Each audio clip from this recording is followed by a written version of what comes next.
देखिए, सभी लोग का एडमिट कार्ड जारी कर दिया गया है, तो एडमिट कार्ड को आप लोग डाउनलोड कर लीजिए। हम उम्मीद करते हैं कि बहुत सारे लोग एडमिट कार्ड डाउनलोड कर लेंगे होंगे, लेकिन कुछ कुछ स्टूडेंटों का मतलब कमेंट आया हुआ था कि उनका एडमिट कार्ड शो नहीं कर रहा है, और उनका खुद का गलती है, क्योंकि आप लोग को ऑलरेडी हम बता चुके थे कि जब फॉर्म अप्लाई कर लीजिएगा तो आप लोग उसको फॉर्म वेरीफाई कराने के लिए अपने कॉलेज और डिपार्टमेंट में जमा कर दीजिएगा। तो जिनका भी जमा हुआ होगा, इसके बाद बोले थे कि आपका आकर अपना वेरिफिकेशन चेक कर लीजिए कि क्या आपका फॉर्म वेरीफाई हुआ है या नहीं हुआ है। नहीं हुआ है तो आप कॉलेज में जाकर कंप्लेंट कर दीजिएगा, ताकि एडमिट कार्ड आने से पहले आपका फॉर्म वेरीफाई हो जाए। जैसे ही जिनका भी फॉर्म वेरीफाई हो जाएगा, ऑटोमेटिक जो सिस्टम जनरेटेड होता है उनका एडमिट कार्ड बनकर जो है अपलोड हो जाएगा, वहाँ से आप डाउनलोड कर सकते हैं। लेकिन अभी भी कोई दिक्कत नहीं है, अगर आपका अभी तक एडमिट कार्ड शो नहीं कर रहा है तो अभी कल जाकर कॉलेज में कंप्लेंट कर दीजिएगा। 1-2 दिन के अंदर में आपका एडमिट कार्ड आ जाएगा। बाकी आज जो बात करने वाले हैं कि किस किस टाइप का क्वेश्चन पूछा जाता है, और मतलब होता है ना section A, section B, section C. Section A में कितना क्वेश्चन होता है, क्या ऑब्जेक्टिव टाइप भी क्वेश्चन पूछा जाता है, सब्जेक्टिव टाइप क्वेश्चन कितने मार्क्स का होता है,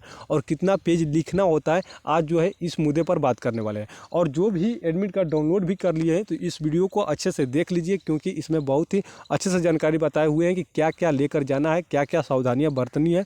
ठीक है, तो जो लोग देख लिए अच्छी बात है, जो नहीं देखे हुए हैं देख लीजिएगा, एडमिट कार्ड डाउनलोड कर लिए फिर भी इसको देख लीजिएगा। ठीक है, तो आइए स्टार्ट करते हैं कि क्या क्या सब्जेक्ट मतलब कैसा कैसा क्वेश्चन पूछा जाता है, अच्छे से समझ लेते हैं। ठीक है, मतलब CC1 से कितना पूछा जाता है, CC2 से कितना पूछा जाता है, CC3 से कितना पूछा जाता है। और देखिए, जो लोग अभी नए न्यू हैं उनको पता नहीं है, तो यहाँ पर आप लोगों को कॉर्नर में दिखाई दे रहा होगा फुल मार्क्स और पास मार्क। तो आप लोग को ऑलरेडी बता चुके हैं कि आपको CC1 में, CC2 में, CC3 में, CC4 में ये जो होता है आपका कंपलसरी सब्जेक्ट है, आपका कंपलसरी कोर्स है, इसीलिए CC1 बोला जाता है, यानी कि कंपलसरी कोर्स 1, CC2 यानी कि कंपलसरी कोर्स CC8। ठीक है, मतलब CC2। इसी प्रकार आपको सेकेंड सेमेस्टर में CC5 स्टार्ट होगा, CC5, CC6, CC7, CC8, CC9। इसी प्रकार आपका थर्ड सेमेस्टर में CC ही दिया जाएगा। कुल मिलाकर CC8 मतलब कि 18 या 15 तक होता है। ठीक है, बाकी अब देखिए यहाँ पर आप लोग को देखना ये है कि इसका टाइमिंग आपको पता होगा कि ये जो है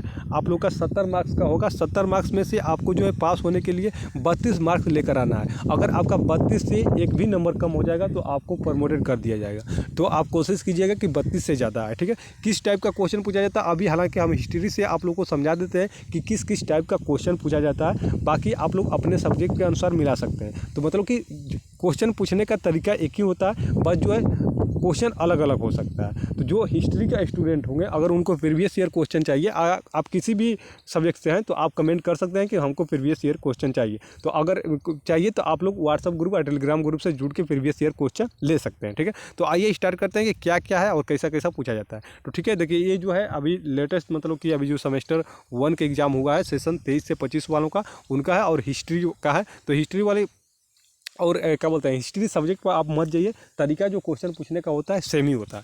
तो आइए पहले ये समझ लेते हैं और कितना कितना लिखना है। ठीक है, तो देखिए आपसे जो है फर्स्ट में आप लोग से पूछा जाएगा, यानी कि ग्रुप ए में जो होता है आपसे ऑब्जेक्टिव क्वेश्चन पूछा जाएगा। CC1, CC2, CC3, CC4 तक आपसे ग्रुप 1 में ये सब पर अप्लाई होगा और सब सब्जेक्ट पर अप्लाई होगा। CC1 में आपसे जो है ऑब्जेक्टिव क्वेश्चन पूछा जाएगा और 10 क्वेश्चन रहेगा। और क्या बोलते हैं कि सॉरी, सेक्शन ए में आपसे ऑब्जेक्टिव क्वेश्चन पूछा जाएगा। एक क्वेश्चन जो है 1 मार्क का होगा और 10 क्वेश्चन पूछा जाएगा। इसको जो है आपको बना देना है। ठीक है, और मतलब इसको आप मोबाइल से सर्च भी कर सकते हैं। तो मोबाइल लेकर जाना है या नहीं जाना है ये आप लोग को बता देंगे। एडमिट कार्ड पर आके लिखा हुआ है कि मोबाइल लेकर नहीं जाना है, यानी कि मोबाइल और कोई सामग्री लेकर नहीं जा सकते हैं। ठीक है, इसके बाद यहाँ पर आपको जो है ऑब्जेक्टिव क्वेश्चन मिल जाएगा। ऑब्जेक्टिव क्वेश्चन 10 रहेगा। इसके बाद आपसे जो है सेक्शन बी आएगा। ठीक है, यहाँ पर देखिए सेक्शन बी में आपसे जो है 5 क्वेश्चन पूछा जाएगा। 5 में से आपको 4 बनाना होगा। पर क्वेश्चन 6 नंबर का होगा। पर क्वेश्चन कितना का होगा? 6 नंबर का। तो 6 नंबर का यानी कि 24 नंबर का होगा, जो ग्रुप बी सेक्शन बी होगा, पार्ट बी भी बोला जाता है। ये जो है सब पर अप्लाई होगा। बार बार बता रहे हैं कि CC1 पर भी, CC2 पर भी, CC3 पर भी, ठीक है, CC4 पर भी।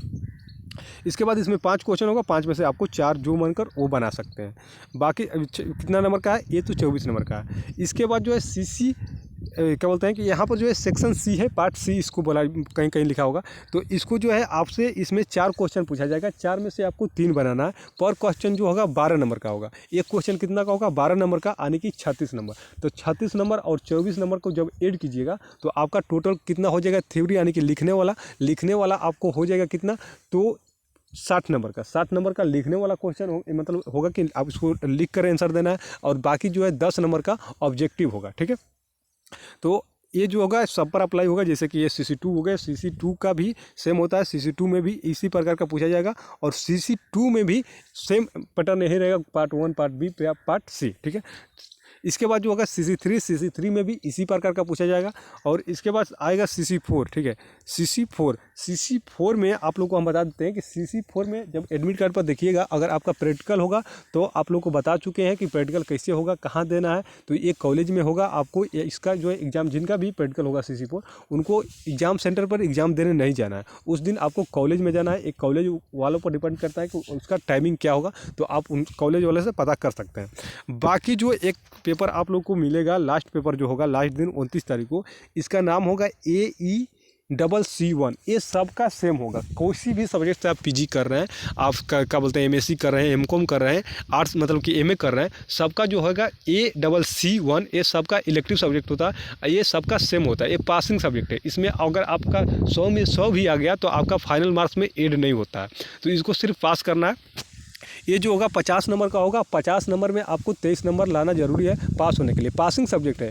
अगर इसमें फेल भी हो जाइएगा तो आपका प्रमोटेड लग जाएगा, लेकिन अगर पास हो जाते हैं तो इसका नंबर जुड़ेगा नहीं। ठीक है, जैसे कि आप लोगों को पता होगा कि क्या बोलते हैं कि पासिंग सब्जेक्ट का मतलब ही होता है कि आपको सिर्फ पास होना है, लेकिन इसमें फेल हो जाइएगा तो आपको फेल कर दिया जाएगा, प्रमोटेड लगा दिया जाएगा। तो इसलिए इसमें आपको 23 नंबर लाना अनिवार्य है। इसमें 50 नंबर का इंटरनल होता है, 50 नंबर का एक्सटर्नल होता है। तो ये ऑलरेडी हम बता चुके हैं कि पासिंग मार्क कितना होता है आप लोग का PG वालों का। ठीक है, और इसमें जो है देखिए, इसमें जो है इलेक्टिव सब्जेक्ट वाला में, इसमें जो है आप लोग से 10 क्वेश्चन पूछा जाएगा, 10 क्वेश्चन सॉरी 10 क्वेश्चन पूछा जाएगा, हाँ 10 क्वेश्चन पूछा जाएगा, लेकिन 10 में से आपको सिर्फ 5 क्वेश्चन हल करना है, और पर क्वेश्चन होगा 10 मार्क्स का होगा। पर क्वेश्चन कितना का होगा? 10 मार्क्स का होगा। 10 क्वेश्चन पूछा जाएगा, 10 में से 5 बनाना है। अब 5 क्वेश्चन होगा, मतलब कि 5 क्वेश्चन बनाइएगा, एक क्वेश्चन होगा 10 नंबर का, तो टोटल कितना हो गया? 50 नंबर। 50 नंबर का जो है इसमें होगा, 50 में आपको 23 लेकर आना अनिवार्य है, नहीं तो आपको फेल कर दिया जाएगा। और इंटरनल अगर दीजिएगा आपको, तो उसमें भी 50 में से आपको 23 लेकर आना है, नहीं तो आपको फेल कर दिया जाएगा। बाकी किस क्वेश्चन का कितने नंबर क्वेश्चन वालों को कितना में उत्तर देना है, ये आप लोगों को कहीं नहीं मिलेगा। जैसे कि आप अगर क्या बोलते हैं मैट्रिक किए होंगे या इंटर किए होंगे, तो वहाँ पर लिखा हुआ होता है कि इसका जो है सब मतलब कि इस क्वेश्चन का उत्तर 150 शब्दों में दे, 250 शब्दों में दे, 300 शब्दों में, लेकिन इसमें कहीं भी ऐसा आपको देखने को नहीं मिलेगा। तो आपको क्या करना है, कितने में उत्तर देना है, तो आप अपने मन से हम बता देते हैं, रणनीति बता देते हैं, इसी तरीके से आप दीजिएगा, तभी आप इसमें पास होइएगा। ठीक है, देखिए जो 6 नंबर का क्वेश्चन है, 6 नंबर का क्वेश्चन का लगभग उत्तर कम से कम जो जिनको नहीं मिल रहा है या मतलब चीटिंग नहीं करने दिया जा रहा है, तो कम से कम आपको 2 पेज लिखना है। कितना? अगर चीटिंग भी नहीं करने दिया जा रहा है तो खुद से भी लिखना है, तो आपको 2 पेज कम से कम लिखना है। यानी कि 6 नंबर का जो क्वेश्चन है उसको 2 पेज में लिख देना है। ठीक है, 2 पेज में लिख देना है। अगर आपको कोई मटेरियल मिल जाता है या चीटिंग करने का मौका मिल जाता है, तो आप चाहे आप इसको 10 पेज में लिखिए, एक कोई मायने नहीं, मतलब कम से कम 2 पेज में लिखिएगा तो आपको पास कर दिया जाएगा। यानी कि 4, अगर 6 नंबर का है तो इसमें 5 नंबर 4 नंबर दे दिया जाएगा। इतना नंबर दिया जाता है जो ऐड होकर आपको पास कर देगा। ठीक है, इसके बाद जो ये 12 नंबर का क्वेश्चन है, 12 नंबर का क्वेश्चन का कोशिश कीजिएगा कि कम से कम 3 से ज़्यादा हो जाए। यानी कि 3 से ज़्यादा, 3 साढ़े 3 भी हो जाएगा तो कोई दिक्कत नहीं है। ठीक है, 3.5 कम से कम, यानी कि नहीं आ रहा है, अगर आपको मटेरियल नहीं मिल रहा है तब, अगर मटेरियल मिल जाएगा तो इसको 10 पेज में लिख दीजिए। हाँ, लेकिन अगर आपको मटेरियल मिल जाता है, अगर चीटिंग करने दिया जाता है, तो एक और मतलब कि आपको ध्यान रखना है। देखिए, अगर आपको चीटिंग करने दिया जाता है, नहीं दिया जाता है, तो 2 और 3 पेज में, 3 और 4 पेज में कोशिश कीजिएगा कि लिख दे। यानी कि 6 मार्क्स का जो क्वेश्चन है उसको 2 पेज में लिख दीजिएगा, और जो 6 नंबर का क्वेश्चन है उसको नहीं आ रहा है, अपने से खुद से लिखना है, तो 4 पेज में लिखिएगा। ठीक है, और बाकी जो आपको अगर चीटिंग करने का मौका मिल जाता है, कहीं से देखने का, मोबाइल अगर अंदर लेकर जा सकते हैं, तो अब ये क्या करिएगा कि अगर आप 6 नंबर का क्वेश्चन का आंसर अगर 3 पेज में दे रहे हैं, 4 पेज में दे रहे हैं, 5 पेज में दे रहे हैं, तो ध्यान रखिएगा, क्योंकि अब जब चेक करने वाला होता है उसको पता है। तो अगर आप 6 नंबर का क्वेश्चन का आंसर 4 पेज में दे रहे हैं, तो 6 नंबर का क्वेश्चन का आंसर सीधे उसके दोगुना यानी कि 8 पेज में दीजिएगा। ये बात ध्यान रखना चाहिए। अगर आप 6 नंबर का क्वेश्चन का आंसर 5 पेज में दे रहे हैं, तो 12 नंबर का क्वेश्चन का आंसर कितना देना पड़ेगा? आपको देना पड़ेगा 12 पेज में, मतलब 10 पे 5 में दे रहे हैं इसको, तो उसको 10 में, अगर आप इसको 7 में दे रहे हैं तो उसको 14 में दोगुना देना है, तभी जाकर आपको मार्क्स मिलेगा। अगर नहीं आ रहा है तो कम से कम लिखिए, इसमें 2 भी लिखिए, उसमें 4 भी लिखिएगा तो कोई दिक्कत नहीं है। मतलब कि ये आपको जो है अनुपात रहना चाहिए, ठीक है, अनुपात यही रहना चाहिए कि अगर इसको हम 2 पेज में लिख रहे हैं तो उसको 4 पेज में, क्योंकि ये दुगुना है तो दोगुना लिखना पड़ेगा। इसको 10 पेज में लिख रहे हैं तो इसको 20 पेज में लिखना पड़ेगा। तो ये बात ध्यान रखना, ये नहीं कि 4 पेज, मतलब 6 नंबर वाला जो क्वेश्चन है उसको 5 पेज में लिख दिए, उसको जो है 4 पेज में लिख रहे हैं, तो नंबर वहीं पर कटता है, ठीक है। तो उम्मीद करते हैं आप लोगों को जानकारी अच्छा लगा होगा। मिलते हैं नेक्स्ट वीडियो में, तब तक के लिए धन्यवाद। जय हिंद, वंदे मातरम।